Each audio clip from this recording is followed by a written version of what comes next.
Assalamu alaikum first year. How are you? I hope you all are fine.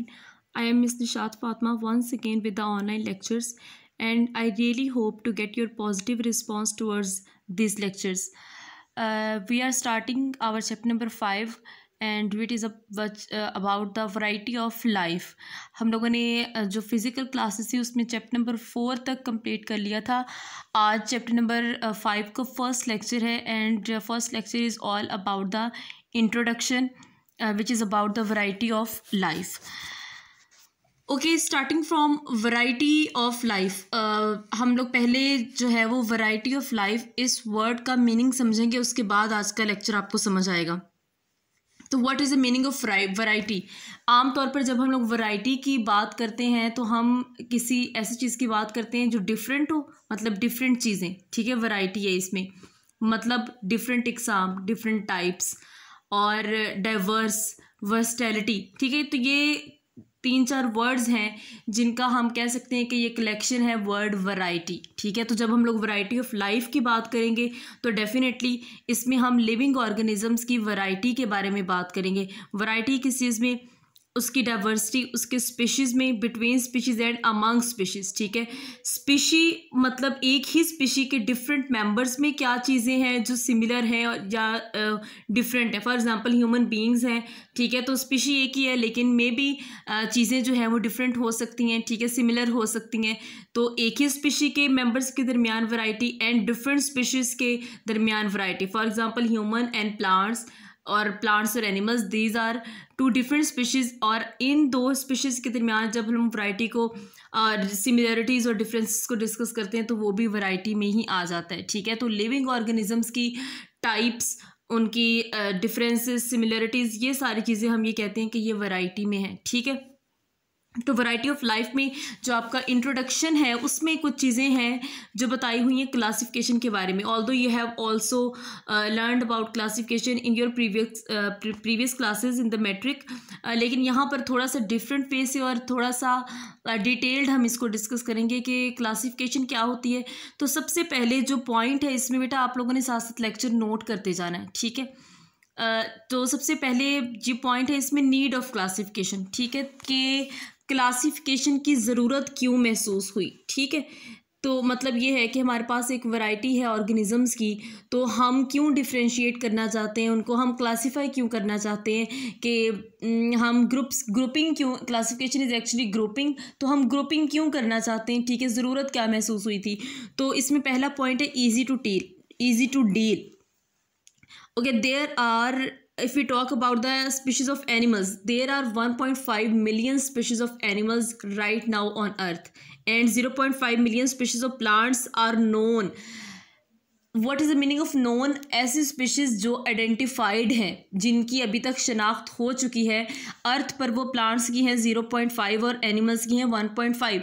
और कुछ ऐसी species हैं जो कि अभी नोन नहीं है, जो अभी मतलब जिनकी डिस्कवरी ही नहीं हुई. ठीक है, तो उसने कहा है कि to deal with such a large collection of dissimilar forms certainly we need a system. उसने ये कहा कि अब हमारे पास एनिमल्स और प्लांट्स की इतनी ज़्यादा फॉर्म्स हैं, इतनी ज़्यादा स्पीशीज़ हैं, तो हर स्पीशी जो है वो सेम नहीं हो सकती, वो डिफरेंट हो सकती हैं. ठीक है, तो जितनी भी स्पीशीज़ की फॉर्म्स हैं, शक्लें हैं, उनकी हालतें हैं, वो एक दूसरे से डिफरेंट है. ठीक है, तो इतना नंबर, लार्ज नंबर है स्पीशीज़ का, तो क्या हम एक ही टाइम पे सारी स्पीशीज़ को स्टडी कर सकते हैं?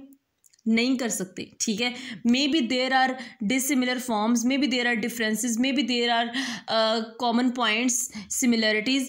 तो हमें अब इतने ज़्यादा मेंबर्स हैं. ठीक है, एक स्पीशी में कितने मेंबर्स हो सकते हैं, अब ये तो डिफरेंट स्पीशीज़ हैं. ठीक है, तो अब इन सारी स्पीशीज़ के दरमियान सिमिलरिटीज़ और डिफरेंसेस हमें कैसे पता चलेंगे? हमें क्या पता चलेगा कि ये किस चीज़ से रिलेटेड है, ये किस चीज़ से रिलेटेड है. ठीक है, तो इतनी ज़्यादा डिसिमिलर फॉर्म्स की लार्ज कलेक्शन से डील करने के लिए यकीनन हमें कोई सिस्टम चाहिए. Certainly we need a system. हमें एक ऐसा सिस्टम चाहिए जिसकी बेस पर हम इन सारे फॉर्म्स को एटलीस्ट आइडेंटिफाई कर सकें. ठीक है, पहला मकसद तो है आइडेंटिफाई करना, उनकी शनाख्त करना. ठीक है, तो देखें फॉर एग्ज़ाम्पल हमारे डिफरेंट कंट्रीज़ हैं, जैसे कि पाकिस्तान है, ठीक है, चाइना है, जापानीज़ है, उसके अलावा थाईलैंड है. तो हमें कैसे पता लगता है कि ये चाइनीज़ है, ये जापानीज़ है? या ये पाकिस्तानी है, ठीक है। तो हमें आइडेंटिफिकेशन के लिए कुछ तो ऐसा है उनके करेक्टर्स में जिससे हमें पता लग जाता है कि ये चाइनीज़ है। यू नो कि चाइनीज़ का आइज़ जो है वो छोटी होती है, तो हमें आइडेंटिफिकेशन हो जाती है कि ये चाइनीज़ हो सकते हैं, ठीक है। और इसी तरह से जो पाकिस्तानी है उनका कलर गंदमी होता है, तो इससे ये एक आइडेंटिफिकेशन का हमारे पास आ जाता है कि इससे हम आइडेंटिफाई कर सकते हैं, ठीक है। तो at least there should be a system through which we can identify the species, at least identify, ठीक है। तो अब नेक्स्ट जो है उसमें यही पॉइंट है बाय विच ऐसा सिस्टम हमें चाहिए, species can be classified into groups, जिसमें ये है कि स्पीशीज़ को तकसीम किया जा सके ग्रुप्स में, उनके ग्रुपिंग हम लोग कर दें। Simple classification is not meaningful. अच्छा, ये भी एक बड़ा अहम पॉइंट है कि उसने कहा कि simple classification is not meaningful.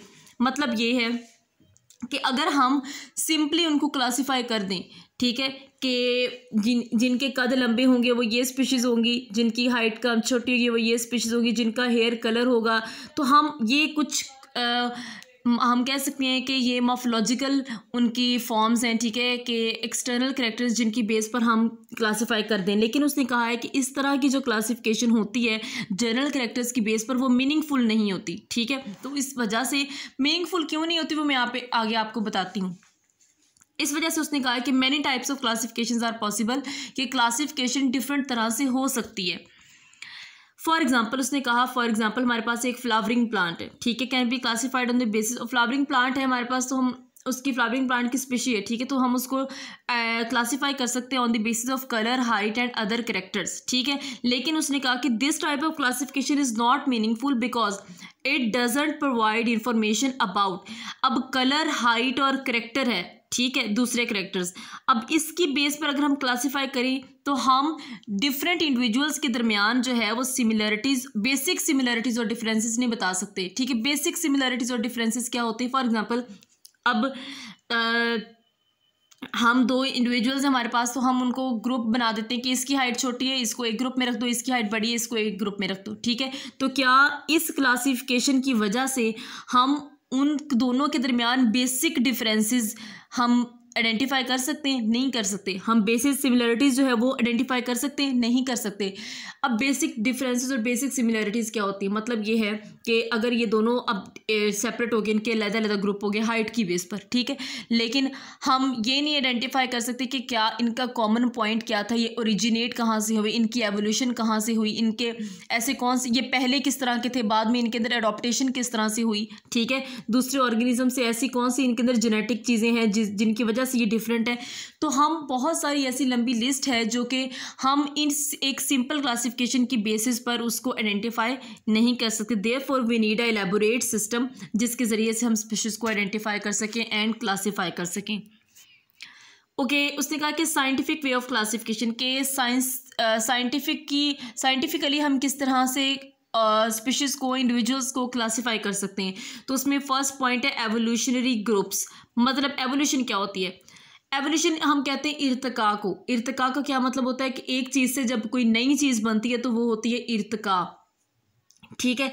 तो आम अगर हम लोग इसकी डेफिनेशन देखें तो उसमें ये होता है कि अगर किसी भी इंडिविजुअल्स के अंदर, ऑर्गेनिजम्स के अंदर टाइम के साथ साथ जो चेंजेस आती हैं उसको हम कहते हैं कि ये एवोल्यूशन है। मतलब ये है कि पहले इंडिविजुअल और तरह का था, फिर और तरह का हो गया, और वो चेंजेस क्यों आती है? ड्यू टू इन्वायरमेंटल फैक्टर्स, ठीक है। अब पहले का इन्वायरमेंट चेंज था, पहले फॉर एग्जांपल बहुत ज़्यादा हीट होती थी अर्थ पर, ठीक है, तो अब उसके अकॉर्डिंग वहाँ के जो हीट में ऑर्गेनिजम्स रहते थे वो उस इन्वायरमेंट के लिए अडॉप्टेड थे। लेकिन वक्त के साथ साथ क्या हो गया, इन्वायरमेंट चेंज होता गया, हीट कम होती गई, तो ऑर्गेनिजम्स ने अपने आप को अडॉप्ट कर लिया उस तरह के इन्वायरमेंट के लिए, ठीक है। तो ये होती है एवोल्यूशन, के टाइम के साथ साथ चेंजेस आ रही हैं। तो इसकी बेस पर किस तरह से क्लासीफाई किए जा सकते हैं? All organisms are related to one another at some points in their evolutionary histories. उसने ये कहा है कि जितने भी दुनिया के अंदर ऑर्गेनिजम्स हैं, अगर हम इनकी एवोल्यूशन देखें तो कहीं ना कहीं ये सारे के सारे ऑर्गेनिजम्स एक ही चीज़ से ओरिजिनेट हुए, एक ही ऑर्गेनिज्म से सारी दुनिया बनी है, ठीक है। However, some organisms are more closely related to each other than others. उसने कहा लेकिन उसमें से कुछ ऑर्गेनिज्म इस तरह के होते हैं जो कि ज़्यादा क्लोज होते हैं, ठीक है, कुछ थोड़े से दूर के होते हैं। Such as sparrows are more closely related to pigeons than insect.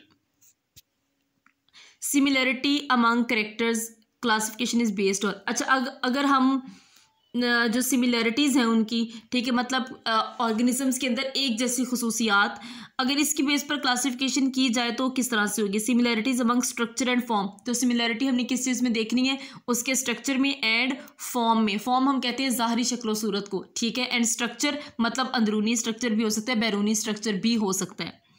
Organisms are classified into groups showing similarities based upon, उसने ये कहा है कि ऑर्गेनिजम्स को हम ग्रुप्स के अंदर क्लासीफाई करें, अगर हम सिमिलरिटी की बेस पर करें तो हमने सिमिलरिटी किस चीज़ में देखनी है, उनकी होमोलॉजी में। होमोलॉजी क्या होती है, मतलब एक जैसे होना, ठीक है, होमो हम एक जैसे को बोलते हैं, एक जैसे होना, एक जैसे किस चीज़ में, सिमिलरिटी को हम बोलेंगे, ठीक है, चाहे वो स्ट्रक्चर में एक जैसे हैं, फंक्शन में एक जैसे हैं, किस चीज़ में एक जैसे हैं, ठीक है। उसके बाद साइटोलॉजी, साइटोलॉजी हम कहते हैं, साइटो हम कहते हैं सेल, तो साइटोलॉजी सेल की स्टडी।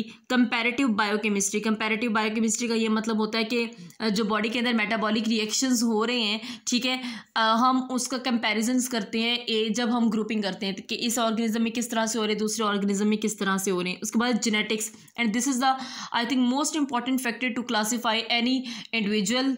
जेनेटिक्स, किसी भी ऑर्गेनिजम्स की जब हम जेनेटिकली हम उसको क्लासीफाई करते हैं, जीन्स के अकॉर्डिंग उसको क्लासीफाई करते हैं, ठीक है, तो इस तरह की जो सिमिलरिटीज है इसकी बेस पर हम क्लासिफिकेशन भी कर सकते हैं। उसके बाद है टेक्सोनॉमी, ठीक है। अब टेक्सोनॉमी क्या होती है, ठीक है, तो उसने ये कहा है कि साइंस की वो ब्रांच है जिसके अंदर हम डिस्क्रिप्शन करते हैं, ऑर्गेनिज्म को डिस्क्राइब करते हैं, आइडेंटिफाई करते हैं, एंड उस ऑर्गेनिज्म को नाम भी देते हैं। तो ये वो ब्रांच जिसको हम कहते हैं टेक्सोनॉमी। मतलब ये है कि सबसे पहले ऑर्गेनिज्म को हमने डिस्क्राइब कर दिया, डिस्क्राइब मतलब कहाँ से ओरिजिनेट हुआ है, कहाँ से बिलोंग करता है, ये सारी चीज़ें डिस्क्रिप्शन में आएंगी। आइडेंटिफिकेशन मतलब कौन सी ऐसी बेसिक सिमिलरिटीज़ और डिफरेंसेस है जिसकी बेस पर हमने इसको आइडेंटिफाई किया, और उसके बाद उसी ऑर्गेनिज्म को कोई साइंटिफिक नेम दे देना, ये कहलाता है टेक्सोनॉमी। उसके बाद एक कॉन्सेप्ट ऑफ स्पीशीज, ठीक है, ये सारा बेटा आपके इंट्रोडक्शन में लिखा हुआ है बुक के अंदर, ठीक है। Concept of species, concept of species में यहाँ पर स्पीशी की हम जो आमतौर पर डेफिनेशन पढ़ते हैं उसके मैंने पॉइंट्स बनाकर लिखते हैं ताकि आपको समझने में आसानी हो। तो उसने कहा है कि ग्रुप ऑफ इंडिविजुअल्स, ऐसे इंडिविजुअल्स का ग्रुप है that can interbreed among themselves, जो कि आपस में इंटरब्रीड कर सकें और इंटरब्रीडिंग के नतीजे में ऑफस्प्रिंग प्रोड्यूस कर सकते हैं, और ऐसे ऑफस्प्रिंग जो कि उन्हीं जैसे हों। फॉर एग्जांपल ह्यूमन बीइंग्स हैं, आपस में ही इंटरब्रीड करेंगे ना, क्योंकि ये एक ही स्पीशी है, तो हमने स्पीशी उसी को कहा जो कि आपस में इंटरब्रीड कर सके। ह्यूमन एनिमल्स के साथ नहीं कर सकते ब्रीड, क्योंकि दो डिफरेंट स्पीशीज हो जाएंगी। एनिमल एनिमल के साथ करेगा क्योंकि वो एक ही स्पीशी है, ठीक है। तो ह्यूमन बीइंग्स एक स्पीशी है, आपस में वो इंटरब्रीड करेंगे और ऑफस्प्रिंग बच्चे पैदा करेंगे, ऐसे ऑफस्प्रिंग्स जो कि अपने पेरेंट्स की तरह होंगे, लाइक अस, ठीक है। And is reproductively isolated from other groups, और यही बात जो मैंने अभी आपसे की कि आइसोलेटेड होते हैं रिप्रोडक्टिवली, मतलब एक स्पीशी के मेंबर दूसरी अपनी ही स्पीशी के मेंबर के साथ रिप्रोडक्शन करेंगे। However interbreeding can not be used as criterion among predominantly asexual reproducing organism. अब देखिए बेटा, हमने ये देख लिया कि इंटरब्रीडिंग भी एक फिनोमेना है, ठीक है, जिसकी बेस उसने कहा है कि इंटरब्रीडिंग की बेस पर हम क्लासीफाई नहीं कर सकते। इंटरब्रीडिंग को हम एज ए क्राइटेरिया रख के इंडिविजुअल्स को या ऑर्गेनिजम्स को क्लासीफाई नहीं कर सकते। क्यों नहीं कर सकते? अब कुछ ऑर्गेनिजम्स तो ऐसे भी हैं जो कि इंटरब्रीड करते ही नहीं है, जो कि एसेक्सुअल रिप्रोडक्शन करते हैं। एसेक्सुअल रिप्रोडक्शन का क्या मतलब होता है? मतलब एक ऑर्गेनिज्म से ही आगे जो नेक्स्ट ऑर्गेनिज्म बन जाता है, उसमें मतलब ये है कि दो इंडिविजुअल्स नहीं इस्तेमाल होते। इंटरब्रीडिंग तो वो अमल है जिसके अंदर दो ऑर्गेनिजम्स जो हैं वो आपस में इंटरब्रीड करते हैं, आपस में फ्यूज़ करते हैं। लेकिन एसेक्सुअल ऐसा रिप्रोडक्शन का तरीका है जिसके अंदर सिंगल पेरेंट होता है और उसी से नया इंडिविजुअल बन जाता है। तो इट्स मीन कि हम इंटरब्रीडिंग को एज ए क्राइटेरिया नहीं रख सकते कि उससे उसकी बेस पर हम क्लासीफाई नहीं कर सकते, ठीक है। उसके बाद एक characteristics of species, her species का अपना ecological, structural and behavioural characteristics होते हैं। इकोलॉजिकल मतलब इन्वायरमेंट के साथ वो किस तरह से उसका क्या रिलेशनशिप है, स्ट्रक्चरल मतलब स्ट्रक्चर्स किस तरह से, और बिहेवियर और वो दूसरे ऑर्गेनिजम्स के साथ किस तरह से बिहेव करता है, ठीक है। तो ये सारी चीज़ें एक स्पीशीज़ की होती हैं। स्पीशीज़ इंडिपेंडेंट एवोल्यूशनरी यूनिट, एक इंडिपेंडेंट एवोल्यूशनरी यूनिट है। मतलब ये है कि इससे नेक्स्ट लाइफ भी ओरिजिनेट हो सकती है। Different species do not exchange genes, मतलब उसने ये कहा है कि जो मैंने अभी आपसे बात की थी कि अगर स्पीशीज डिफरेंट होगी तो वो जीन्स नहीं चेंज कर सकते। जैसे एक ह्यूमन की स्पीशी और एक एनिमल की स्पीशी है, तो ह्यूमंस और एनिमल्स आपस में इंटरब्रीड नहीं कर सकते। इट्स मीन कि they are not changing their genes. Humans can interbreed with humans, और आपस में इंटरब्रीड करेंगे तो ही जीन्स चेंज होगी। जैसे कि मेज एक स्पीशी है, सिपा एंड सेपियंस। सेपियंस ह्यूमंस की स्पीशी, ठीक है, तो ये आपस में इंटरब्रीड नहीं कर सकते, जीन्स का एक्सचेंज नहीं कर सकते। तो ये कुछ करेक्टरिस्टिक्स हैं स्पीशीज़ की। And that was all about introduction. इसका कुछ पार्ट रह गया है, वो क्लासिफिकेशन का पार्ट है, वो हम नेक्स्ट लेक्चर में देखेंगे। टिल देन अल्लाह हाफिज़ and take good care of your self.